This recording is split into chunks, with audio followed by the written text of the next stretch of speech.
అంటే దుష్యంత్ రోజు తాగుతాడా? ఫ్రీగా వస్తే రోజు తాగుతాడు. కానీ 2 సార్లు ఫ్రీగా తాగించిన స్నేహితుడు 3వసారి కూడా ఫ్రీగా తాగించలేరుగా.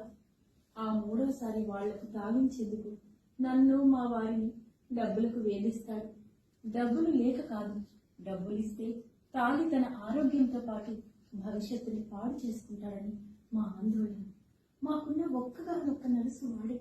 మా బెంగంతా వాడి గురించి.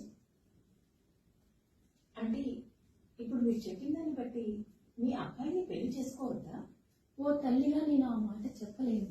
వాడు ఎలాంటి వాడో నీకు ముందుగా చెప్పడం నా ధర్మం. తన భర్తకు ఎలాంటి దురలవాట్లు ఉండరాదు, మంచి ఉద్యోగం ఉండాలని ప్రతి అమ్మాయి కోరుకుంటుంది. సాటి ఆడదానిగా నేను దాన్ని అర్థం చేసుకోగలను. అబ్బాయి వికలాంగుడని ముందే తెలిసి పెళ్లి చేసుకుంటే ఆ సంసారం సాఫీగా సాగుతుంది. కానీ పెళ్లి తర్వాత ఆ అబ్బాయి వికలాంగుడని తెలిస్తే ఆ సంసారం ఎక్కువ కాలం నిలవదు. అసలు మీరేం చెప్పదలిచారో సూటిగా చెప్పండి. నా కొడుకు మంచివాడని నీకు అబద్ధాలు చెప్పి ఈ పెళ్లి చేయలేను శైలజ.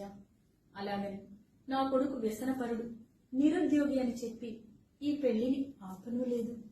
ముందు ముందు రాబోయే ప్రమాదాల గురించి ఇప్పుడే చెబుతున్నాను.